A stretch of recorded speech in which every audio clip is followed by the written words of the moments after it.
Hey everyone, Maia here, and here we are on another episode of Talky Tidbits. So, I've just been thinking today about what we consider, well, I'm just going to jump into it. I've been considering today what people in general tend to associate as possible or impossible. Now, let me delve into that a little. I know not everything is humanly possible. For instance, if I wanted to transport myself to the planet Jupiter right now, that's pretty impossible, right? But when I talk about possible versus impossible, I don't mean things like that.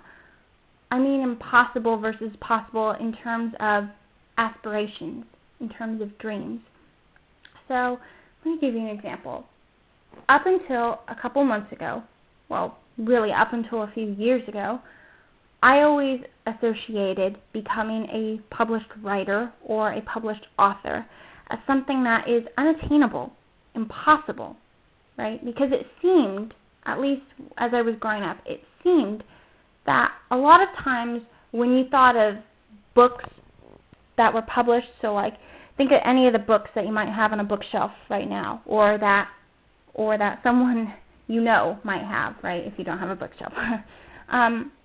But as I looked at the books on my bookshelves, I think of how you can look up the author's names, you can look up the illustrator's names, and chances are they will show up on Google or something, right? And so for a long time, I associated that becoming an author basically meant some kind of fame. Not in the sense of like wanting that fame. I just felt like it was something unattainable for the average person, right? Like the average person who lived a fairly normal, what do you even consider normal, I guess? I guess I should contradict myself on that. Okay, someone who isn't here and there online. You know what I mean? And for a while, I always dreamed of writing a book and publishing it so that other people besides me could read what I'd written. But for a while I thought that was impossible. But then after a while, as I discussed more in detail a couple episodes back when I published my poetry collection, really I think now, going from there, it's not really so much about thinking that something is impossible or it's not so much about thinking that something is impossible or possible. I think it's more about how you go about it. So last week I talked about how sometimes changing your mindset can help you approach a situation a little better. Maybe you're going at it a way that doesn't work for you, that might work for other people, and you're kind of figuring out your own way on how to do things, whatever those things may be. And I think, honestly, that is related quite a bit to what is impossible versus possible.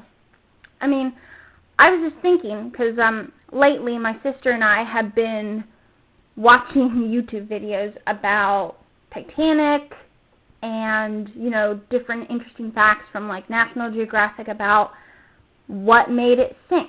And a few interesting things that we learned, because we were watching some videos earlier today, were that, so the Titanic, which, in case you don't know, it was this huge cruise ship that a little over 100 years ago, it was going to New York, I believe, and it hit an iceberg in the middle of the night, so it ended up sinking. A lot of people were able to escape on lifeboats. A lot of people had to stay on the ship, and they sank with Titanic. But among other interesting facts that we've gone over in the videos we watched, my sister and I found out that, consider this, if you had 12 portholes open on the Titanic, just 12, if you just had 12 of those open, that would already double the amount of damage done to the ship than if the portholes were closed, right? So that's just 12. But Titanic had hundreds of portholes. And I just realized, even in tragic situations like the Titanic sinking, you see there is this concept, there's this attempt to define what is impossible versus what is possible. And if you want to reframe this in a more positive light, well, I guess depending on how you look at it, because I know there's a lot of plane crashes too sometimes, but just think of something basic. This is what I did.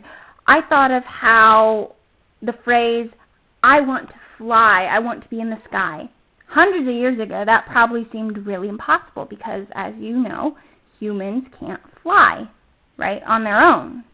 But after, within the last 100 years or so at least, now we have jets and airplanes, right? We have pilots, people that can fly in the sky, right? So it's not so much flying on there by themselves like a bird, but they're in the air somehow, right?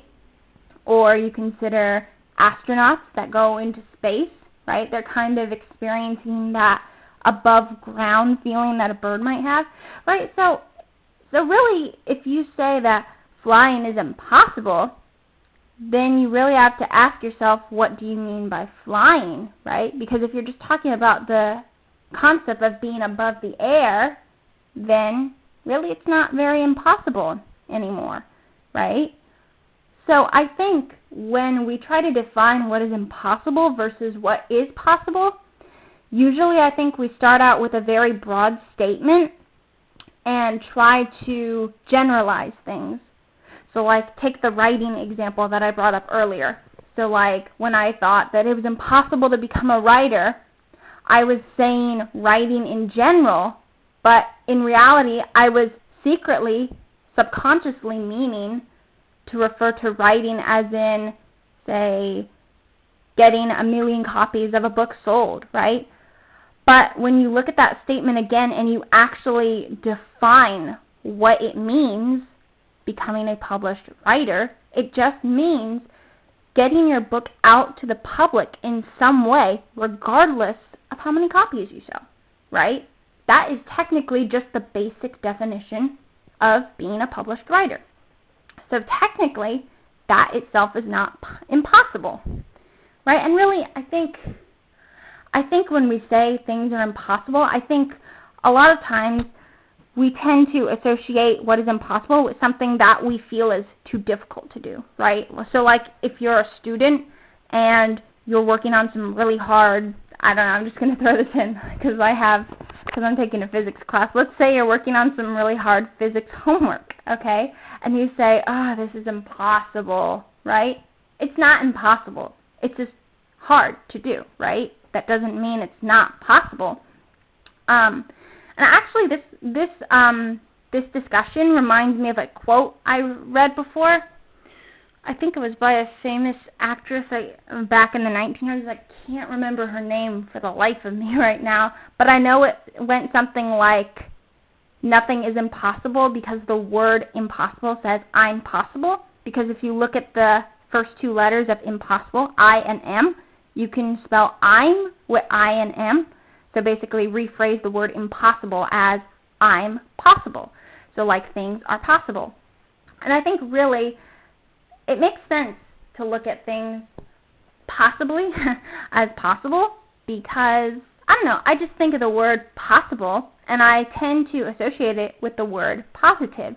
So I think when you start having a more positive attitude toward things, you stop saying impossible as much, perhaps, and you start looking at what is possible, right? The possibilities. You don't say outright as much anyway, because I'm no exception to this. I still tend to say things are impossible sometimes, like physics homework. But things are possible. You just have to figure out a way to overcome whatever you think is impossible.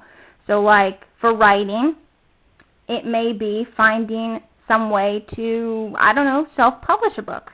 And if you're drawing and you want to figure out a way to get people to know your art, or not just art. When I say art, okay, I know in general we tend to associate art with drawing or paintings, but when I say art, I try to mean in a very general term, like culinary arts, right, like food. I think of performing arts like theater or music or dance. Visual arts, of course, that's your like paintings and drawings. And, literary arts, so like writing. So there's lots of arts. So really, whatever art or whatever kind of activity or whatever kind of thing that you feel is impossible, the bottom line is, don't think of it as impossible. Maybe in your brain it seems impossible right now because of the way that you are thinking of it. Maybe you don't know every possible way out there. See what I did with the pun? Maybe you don't know every possible way that you can accomplish this seemingly impossible thing, right? So I think, honestly, since I started this podcast, since I started doing these recordings, I just try to pick little things out of life that I kind of think about. And for the record, if you, the listener or listeners, also happen to find some insight, good on you. But I think one of the biggest things that we see in modern society, maybe even farther back than just modern society also, just as a tangent on this, is this idea that to be a published anything or to be a successful anything, there's that common trope of, you've got to make a lot of money for it because that proves your success in that field or whatever. And I know that's probably obviously the case for some fields where the demand is not as high, so like more specialized fields like in science or in technology or engineering, right? Because you've got to learn very specific skills to do that. So there's not as much demand, there's not as much supply, I guess I should say, of those kinds of career people. So that's why the demand might be higher, because maybe you need them a lot, but you don't have as many of them as you might need, right? Just kind of like a supply and demand type of concept. But really, when you think about it, I think that ties into what is impossible versus what is impossible, because I'm a science major right now, okay? And I get the feeling, I have for a while, that when you say something is impossible in science, maybe you're not thinking of it in another light, because normally, I think, just in general, I think, if someone comes across something unknown or newfound in science, they're not going to say it's impossible to understand. They might just think, okay, we don't understand it now, okay? We don't understand it yet.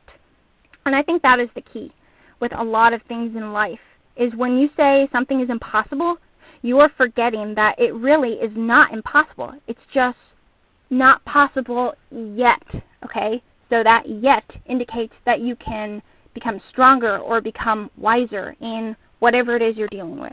And you can ultimately, hopefully, figure out some kind of solution to it or some kind of effective approach, whatever it is that you're working with or dealing with.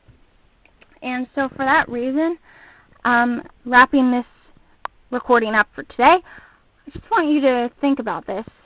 What are some things that you used to think were impossible, that you now look at and say, maybe they are possible?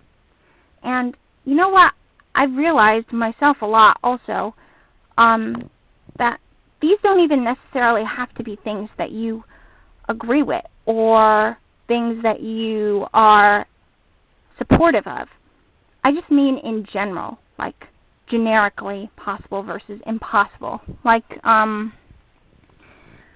I'll give you one example. Like the bombing in World War II. That's pretty well-renowned concept, I think.